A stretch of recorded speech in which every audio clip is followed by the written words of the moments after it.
Hey everyone, Steve Dempster, Dempster Guitar Studio, and today we're going to start talking about understanding the fretboard, that very elusive piece of wood with a bunch of strings on it that players tend to avoid actually studying.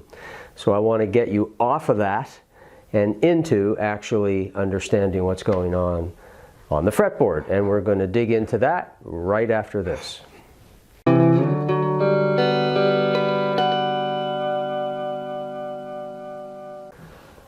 Okay, a real obvious place to start with understanding your fretboard will be, now hold on, this is very exciting now, your open strings. The question will always be, to get started, is do you know the names of your open strings? Now a lot of players know the strings from the point of view of string numbers. So they'll get 1, 2, 3, 4, 5, 6. They understand that.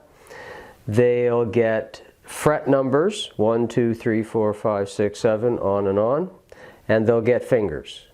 So when you combine string numbers and frets and fingers, basically what you're getting is a graphical picture of things that are happening on the fretboard.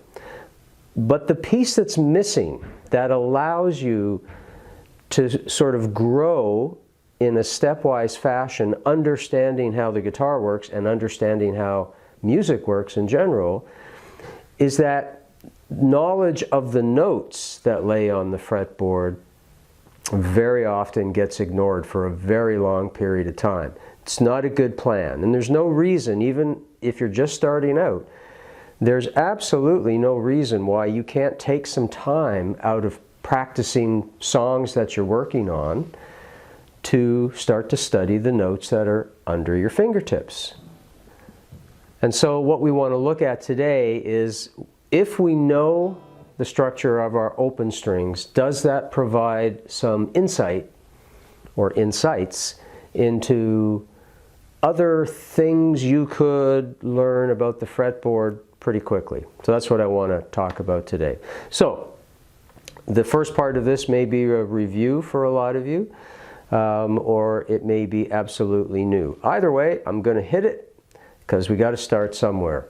So we've got 6 strings on our guitar, and we probably all know that the skinny guy closest to the floor, the highest sounding string, highest pitch, is lower to the floor. This confuses people a lot, and the lower sounding string is higher from the floor. So I often will say, let's go to the high E string to play something, and a lot of people will choose actually the low one because they're referencing it from the floor, or really the center of the earth, upward. So when it comes to describing locations on the fretboard in terms of high and low, physical direction doesn't really have anything to do with it. It all has to do with pitch. So the first string is the highest pitched string. Let me give myself a bit more volume here. There we go. It's the highest pitch of the open strings, and it's an E. And I am going to ask you to start to memorize these things, and I'll give you some tools to help you do that. So we have an E, second string is a B, third string is a G, fourth string is a D, fifth string is an A, and sixth string is another E. And again, many players pretty early on know that the 2 outside strings are both E's, but they get lost in the middle strings as to what their names are. And there's no skill or talent that's required for this. It's just sheer commit the darn thing to memory. Or what's more favorable today is to use acronyms. When I took my lessons, I was just told, you got to go and remember them. Just memorize them. So that's what you did back in the day. Yeah, it sounds like one of those walks where I had to go to school in the snow with my PJs, trotting for a mile and a half, you know, that sort of stuff. That's what I sound like right now, I think. Anyway, acronyms are useful to help you remember this stuff. So if you start from the high E string, one I use often is Easter bunnies give delicious ample eggs. And I'm moving through the strings here as I do that. You can see it. Check out the frame. Make sure the fretboard doesn't dip out of frame here for you. Easter bunnies give delicious ample eggs. Okay, that's one if you start from the high E. If you start from the low E, see if I can remember this one. Every aardvark digs grubs before evening. You can make up whatever works for you that really burns it into your brain cells to know those open strings so well that you actually can't get it wrong. You do not want to have to be going, okay, what's the name of the fourth string? Hold on, let me think about it now. Yes, at the beginning, that's what you're going to have to do. But the goal is just to be able to go, well, it's a D. Let's stop talking about it. This is E, this is A, this is B, this is G, this is E. You just know it, okay? Now, given that knowledge, which I know is earth-shattering for you, it's actually a really nice place to start because it begins to give you some insight as to how the rest of the fretboard sets itself up. And the first thing that either students recognize or maybe sometimes I'll tend to raise in a discussion with a student is, why are there two dots excuse me, at what fret? 1, 2, 3, 4, 5, 6, 7, 8, 9, 10, 11, 12. At the 12th fret of my guitar, why are there two dots there and the rest of the dots that I see on the fretboard usually are just one? And sometimes, you know, people get custom-made fretboards and they'll put little images at these locations, something unique for them, and they'll do something, again, unique at the 12th fret. But the point is that they're going to do something, generally speaking, that highlights this 12th fret. And the question is, why? Let's figure this out. Now, if I went, let's go to this first string, the E string. I'm not asking you to know these notes right now. We're going to cover this in a later session on the fretboard, but I'm going to go through the natural notes on that string, and I want you to pay attention to what happens as I run out of all the notes, and there's only 7 of them, the natural letter name notes, that is. There's only 7 letters that we work with in music, so I'm going to cite these out, and let's see what happens when I get to the 12th fret. So if I'm starting with an E, alphabetically, the next note I need is an F. No mystery there. Happens to be located here. You do not need to know this right now. I'm just walking you through the thought process. So there's F. It's at the 1st fret. G comes next. It's at the 3rd fret. After G, the whole alphabet starts over again. So I'm looking now for an A. That's at the 5th fret. B is at the 7th. C is at the 8th. D is at the 10. What comes after D is another E, and it's at the 12th. So I started with an E, and I went through the alphabet starting from E, E, F, G, A, B, C, D, E, came back to E, effectively 8 notes higher. Keep that in mind because that's going to come in handy in a moment. And I arrive at the 12th fret at another E note. Let's do this with another string just for fun. I'll go to the 3rd string and hopefully you remember the name of it. It's a G. So I'm going to begin the process starting on G.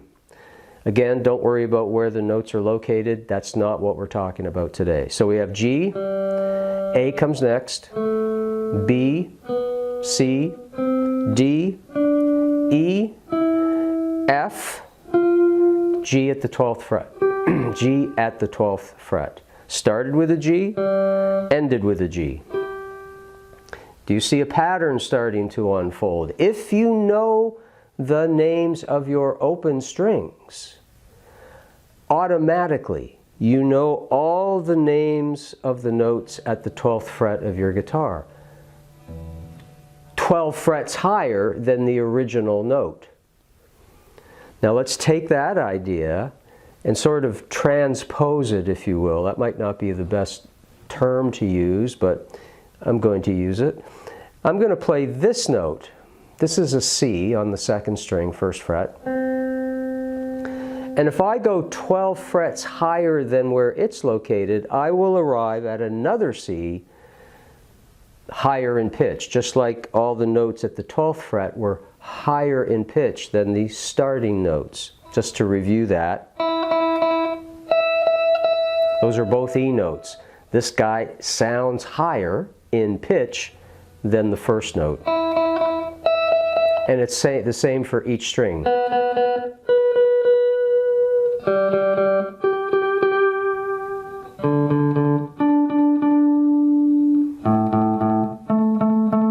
Hopefully the intonation is sounding okay. Got it? So that was starting with open strings, and you get the same notes at the 12th fret. Now if I move my note to the 1st fret, clearly if I go another 12 frets higher, I have to move up one more fret to find that next note. No big mystery. There's the note. It's called C. Who cares what it's called right now? But go 12 frets higher. 1, 2, 3, 4, 5, 6, 7, 8, 9, 10, 11, 12. And I have found another C higher in pitch than the first C. Conversely, I could pick a note, let's pick this note. Happens to be called F sharp. If I go 12 frets below it, I'll end up on another F sharp lower in pitch. So let's count them. 1, 2, 3, 4, 5, 6, 7, 8, 9, 10, 11, 12. I end up there at the 2nd fret. And hopefully you can hear that there's a relationship between those two sounds. That they sound like they have something in common with them in sound, other than one's higher and one's lower. And some of that may take a bit of time to sink in as you play more and get more experience on the guitar. Okay, so there's one insight. By just knowing the open strings, not only do the open strings get repeated at the 12th fret higher in pitch, but any note you play, if you count 12 frets higher than it, you will find it located higher in pitch wherever it's going to be located. It's really that simple. The second insight, and you can do the reverse of this too. You can play a higher note and go back 12 frets and locate the same note 12 frets lower in pitch. So it can work both ways. And in musical world, we refer to the distance that you are making between one note and the same note 12 frets higher in pitch. The same letter name is what I really mean. We call that the octave, and you may have heard that. That's why when I held up my fingers earlier, 8 notes fell into place. Let's do this from E again. Pretend I'm on the high E string. So I go E, F, G, A, B, C, D, E. 8 notes higher. There's the starting note. There's the ending note, and they're both E's. 8 notes higher, octave, octet, octavia, octopus. These are all things that at some level reference 8. And that's where that term is coming from. You have moved through 8 letter names to arrive at the same note an octave higher, or you have arrived at the same note an octave lower.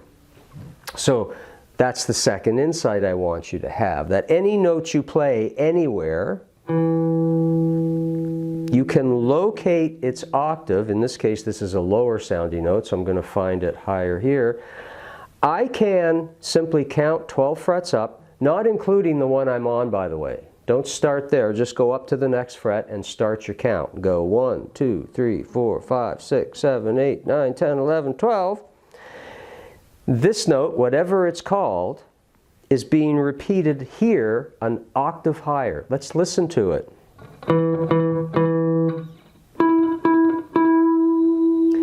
It's like the first two sounds of the song Somewhere Over the Rainbow. Somewhere over the rainbow. That sort of thing, right?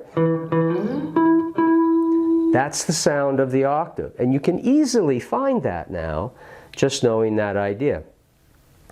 Now, we should start to utilize the visual quality of the fretboard that you're probably already doing to help us locate these octaves without having to count. And that's why you've got these fret markers built into the fretboard. Some people argue they're not the best placement. I haven't given that much thought. Works for me, but others argue that they're not really in the best place to be very helpful. So maybe they don't use them, I don't know. I use them all the time, you should use them. So let's use this note that I just played. The string that I'm on without the note is actually called a D.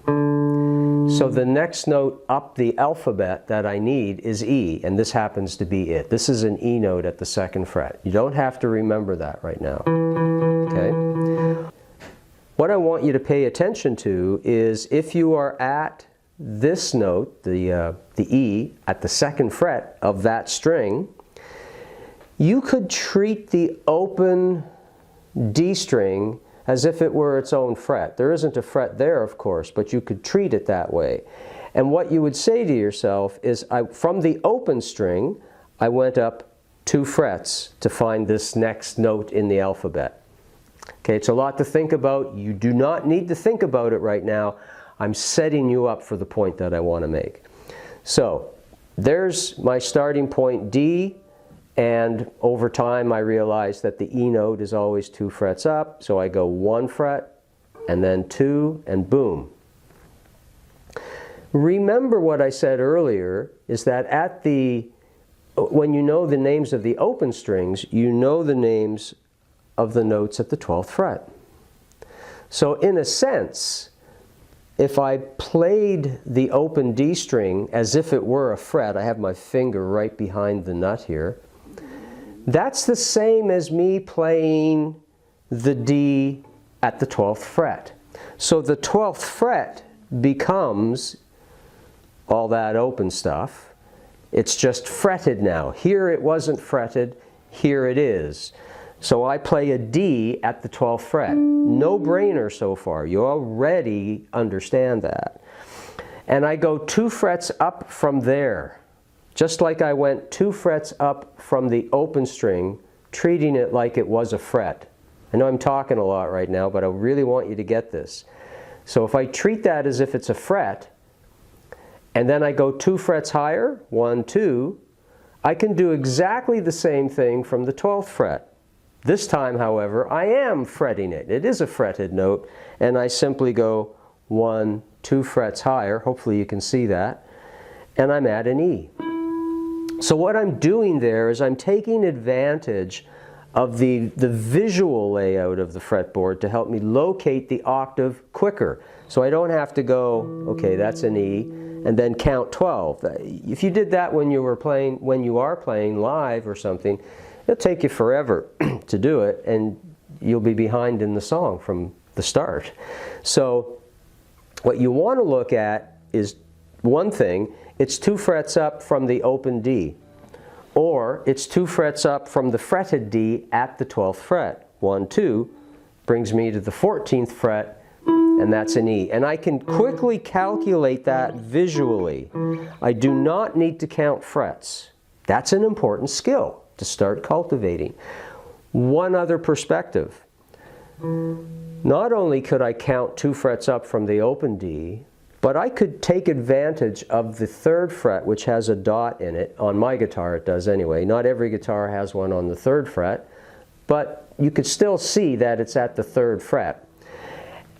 And usually, when you get from the 12th fret above, it's just replicating in terms of the dots that are laid out here above the 12th fret. It's just replicating the same dots that are down here.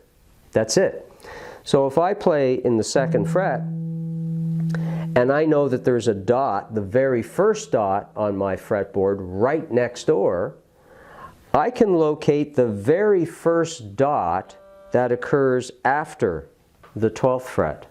Hopefully this is making sense to you. It may take some time to let this sink in, but it's really cool when you get it. I could locate that first dot as if the 12th fret were my starting open strings, and then just come 1 fret behind, and I arrive at the same place. So knowing the open strings and knowing octaves and knowing something about the fretboard dot marker layout gives you the ability to locate these notes quicker than just having to count the frets. So for example, just another one here, if I play this note, whatever it's called, it's at the 2nd dot from the open strings. And the open strings are represented an octave higher at the 12th fret. So I'm looking for the 2nd dot above the 12th fret, and there's that same note. That's at fret 17. There's the same note an octave higher. Hopefully you can hear that effect. Now clearly, you know, in your mind, when you're working this out, there's a lot of stuff going on. But the more you do it, the more familiar you get with this thought process and this visual process, the quicker it becomes. And for me anyway, the kind of cool part about this is that goes on in your mind so quickly, eventually, nobody who's watching you has any clue that all that little intricate neural chemistry is happening so quickly that it allows you to go and find the octave of that note. And that's something that could be practiced as well. So that leads me to the final point of the video. This stuff you want to get good at. It may appear to you very trivial at the beginning. Got to know my open strings. Duh. Stands to reason that they repeat at the 12th fret. You might feel that way, but there's a lot of people that don't even think about why there's 2 dots there and what the significance is of the 12th fret. You might not ever really think about the logic of the layout of the fret markers, but they do become somewhat valuable once you realize that whatever happened here up to the 12th fret just gets repeated here for as far as your fretboard will go. Mine doesn't completely go 2 full octaves, in other words 24 frets. 12 frets for the first octave and another 12 frets for the second octave. I think mine goes to 22 frets. I do have one that goes to 24, so it's a little longer. The scale length is a little longer, but or the fretboard length, sorry, is a little longer. So from open strings, that very boring thing that people go like, why do I need to know this for? Well, same reason, you know, a surgeon needs to know the names of her tools that she's working with. Same reason a mechanic needs to know the basic function of their tools working on cars. To abandon that knowledge is to make some people think you really don't know what you're thinking about if you don't know the names of the things that you're working with. Doesn't make a lot of sense to stay that way. So I encourage you to start spending time making some of these connections now, because the better you get at it later on when we start talking about other ways to view the fretboard, it's going to grow really fast in your mind, I guarantee it. But you do have to put some time here at the front end. Make sense? Okay, so there we go. First lesson on fretboard knowledge, fretboard landscape. We're dealing with open strings and a couple of insights that are are provided for you just by knowing that knowledge to help make this fretboard a little bit more tame and manageable. I'll see you in the second session. Thanks for hanging out. Bye.